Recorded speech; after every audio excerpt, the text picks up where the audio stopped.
नमस्कार, आप देख रहे हैं अनुभवी आंखें न्यूज और मैं हूं आपके साथ संतोष गुप्ता। आइए देखते हैं बिहार न्यूज फास्ट में क्या है कुछ खास। आपके अपने चैनल अनुभवी आंखें न्यूज पर एक नया शो जल्द ही आप देखेंगे। मुद्दे की बात संतोष गुप्ता के साथ। जाप संरक्षक व पूर्व सांसद राजेश रंजन उर्फ पप्पू यादव पूर्णिया पहुंचे। उन्होंने पत्रकारों से बात करते हुए कहा कि बिहार सरकार गरीबों की नहीं सुन रहे हैं। उन्होंने कहा कि यह घोटालेबाजों की सरकार है और आखिरकार उन्होंने क्या क्या कहा आप इस खास वीडियो में देखिए कि किस तरह पप्पू यादव ने बताया कि उन्होंने गरीबों के लिए क्या कुछ किया। वहीं बिहार सरकार और केंद्र की सरकार गरीबों को सिर्फ और सिर्फ धोखा देती रही। देखिए हमारी इस स्पेशल रिपोर्ट में।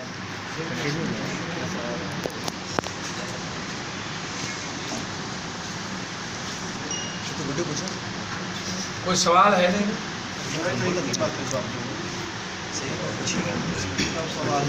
सर, मजदूरों का पलायन बंद हो, इसके लिए बिहार सरकार को कोई ठोस कार्रवाई करनी चाहिए।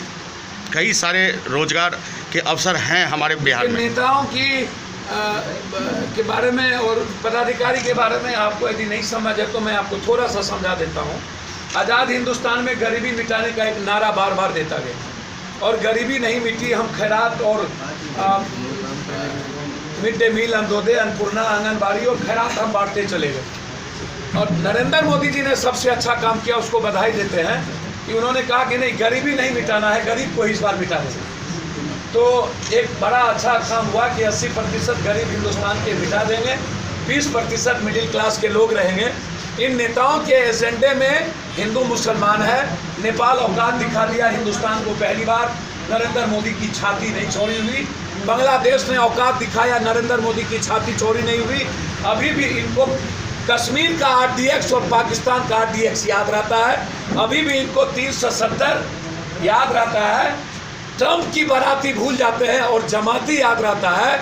इनको हिंदू मुसलमान से और बिहार में नीतीश बाबू और विपक्ष को जात पात से फुर्सत नहीं है।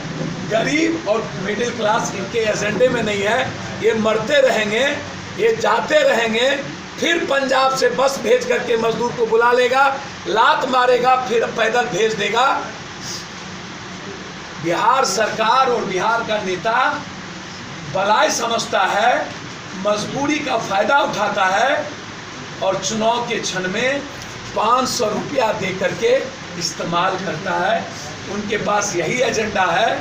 उनके पास अब माफिया और लुटेरे पंचायत में मिल ही जाते हैं, तो मिडिल क्लास और कॉमन मैन से इन नेताओं को क्या मतलब। इनके एजेंडे में मनरेगा के 100 दिनों को 300 दिन नहीं करना है और मनरेगा के 180 रुपया जो मिलता था 20 लाख करोड़ में 20 रुपया बढ़ा तो 202 रुपया हुआ। मोदी जी 202 रुपये में नीतीश बाबू और आप खाना एक दिन में खा लीजिएगा।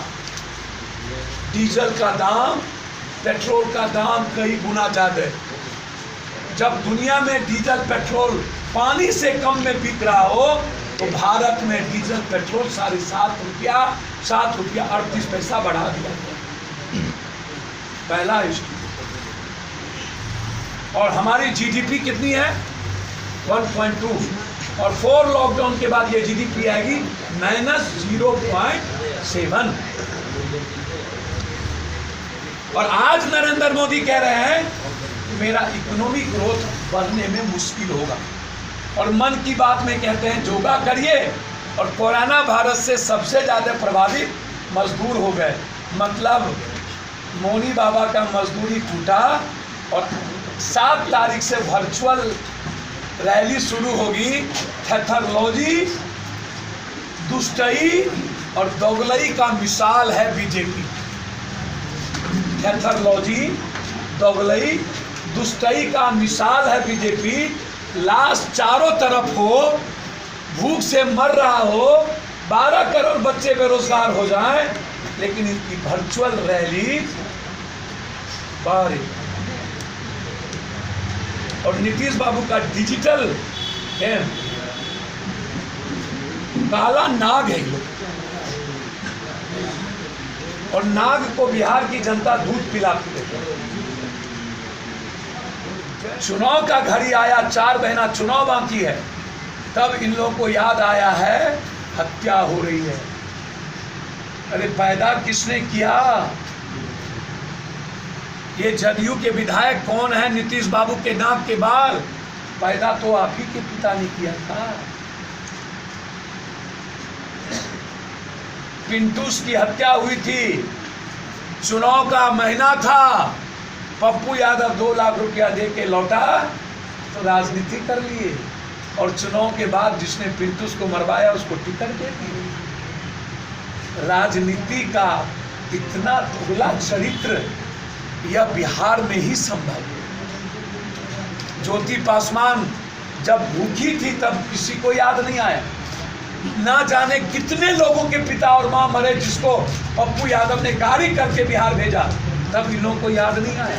शेखपुरा में एक पासवान सड़कों पर थे, कुत्ता एक्सीडेंट कर गया था तो बिहार का 7 मजदूर उस एक्सीडेंटल मांस को खा रहा था, तब 27 लाख लोग नजर नहीं आए, जिसमें मीडिया ट्रायल हो गया। इन नेताओं पे चूल चढ़ गई, बाप रे बाप, हम पीछे, पप्पू यादव आ गया, पप्पू यादव आ गया।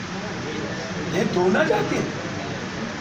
इसीलिए सीधा सवाल है, प्रवासी मजदूरों को 3 महीने का खाना, 7,000 रुपया, बेरोजगार यूथ को 7,000 रुपया, क्वारंटाइन सेंटर में लूट की जांच, किसानों के रबी फसल का मुआवजा, ब्याज नहीं, और बीज और खाद के लिए किसानों के खाते में 10,000 रुपया इमीडिएट। ये लड़ाई है पप्पू यादव की। आपको कुछ पूछना है तो आप पूछ सकते। 1000 अकाउंट में 1500 2000 रुपया वर्ल्ड के हिस्ट्री में पहली घटना है पप्पू यादव के अकाउंट से गया। 22,000 अकाउंट में by name and by cheque. 30,000 आदमी को बाय हैंड हमने पैसे दिए। 7,32,000 लोगों को 2 महीने का खाना दिल्ली, गुड़गांव, नोएडा इनमें दिया। 7,32,000 और 362 बस दिल्ली से हम लोगों ने भेजा गया।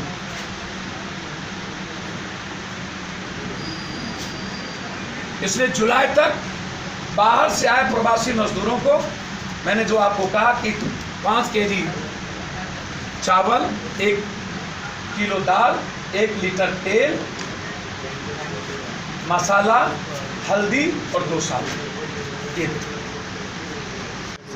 सबसे पहला सवाल बिहार सरकार से कि उनके डिप्टी सीएम और उनके एक मंत्री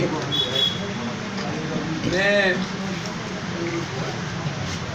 3 दिनों से लगातार ये अभियान दे रहा है कि 20 लाख करोड़ में 65,000 करोड़ रुपया बिहार को दिया गया।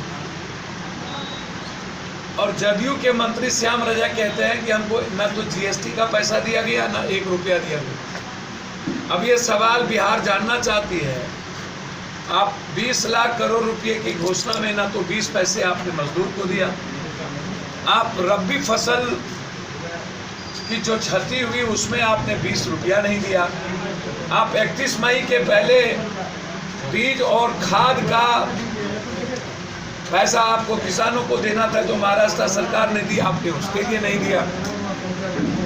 आप लगभग मिनिमम 7,000 रुपया डिमांड था पप्पू यादव का और बिहार के विपक्ष और सभी अर्थशास्त्रियों का कि आप 7,000 मिनिमम, ऊपर 12,000 रुपया आप इस हिंदुस्तान के मिडिल क्लास और 12 करोड़ जो लड़के बेरोजगार हो चुके हैं और जो अप्रवासी मजदूर है उसके अकाउंट में डालिए, ताकि इकोनॉमिकल परचेजिंग पावर उसका डेवलप करे और वो ग्रोथ कर सके। आपने उसमें नहीं दिया। आप 3 महीना का राशन की डिमांड थी कि आप कीट के द्वारा आप इस हिंदुस्तान के 5 करोड़ 62 लाख जो प्रवासी मजदूर है, मजदूर तो 7 करोड़ 82 लाख है, उस प्रवासी मजदूरों को 3 महीने का किट दीजिए, आप उस पर नहीं दिए। मनरेगा का डिमांड था कि 100 दिन का मनरेगा हटा करके आप 300 दिन करिए और मनरेगा को आप 30 कम से कम 300 रुपया आप डेवलप करिए और एडवांस आप 3 महीने का आप मनरेगा का दीजिए। मतलब 9,000 रुपया मंथली के दर से 27,000 रुपया मजदूरों को एडवांस दीजिए और बाद में आप उसको काट लीजिए। आपने वो नहीं किया। तो यह दिग्भ्रमित किसको कर रहे हैं? आपका कोई पैकेज, आपने कहा बिजली को हमने 50,000 करोड़ रुपया दी, तो पप्पू यादव का सवाल है उसमें कंज्यूमर को क्या मिला? पर आप बुकने की तैयारी किए हुए हैं जिससे आप चुनाव लड़िएगा। 400 करोड़ रुपया आपके पास नहीं था हिंदुस्तान के मजदूरों को लाने के लिए। 20 करोड़ 63 लाख रुपया आपने मानव श्रृंखला में हेलीकॉप्टर पर खर्च किया, सिर्फ ड्रोन करने के लिए। खाना खिलाने के लिए आपके पास पैसे नहीं थे। क्या था?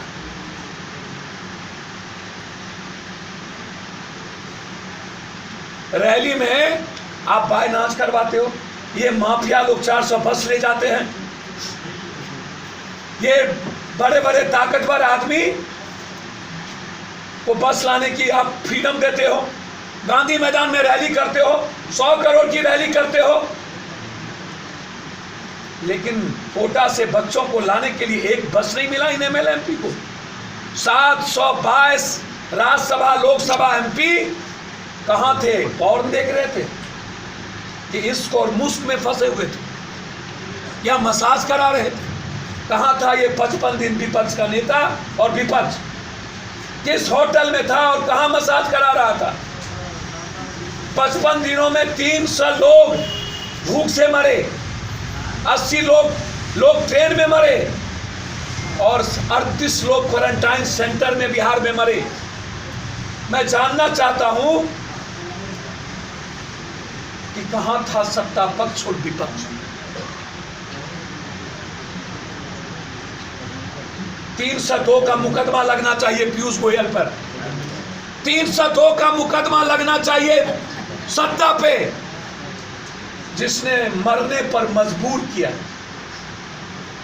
इंक्वायरी होनी चाहिए इस 72 दिनों का क्या कारण है कि आपको 68 दिन लग गया इस मास्क के दाम पर, कीमत पर कंट्रोल करने में। 68 दिन के बाद भारत सरकार ने एक फार्मूला किया कितने में बिकेगा। 68 दिन पहले यह मास्क 300, 200, 600, 800, 900, 1200, 1300 रुपये में बिका। कहाँ गए वो पैसे? सैनिटाइजर मनमानी बिकी, कहाँ गए वो पैसे?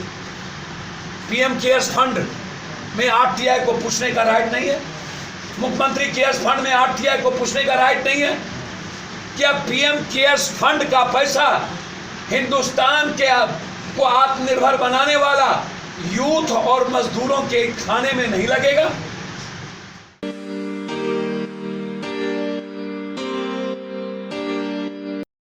अगर आपने अब तक हमारा चैनल सब्सक्राइब नहीं किया है तो सब्सक्राइब करें और बेल आइकन अवश्य दबाएं ताकि खबरों का नोटिफिकेशन आपको मिलता रहे।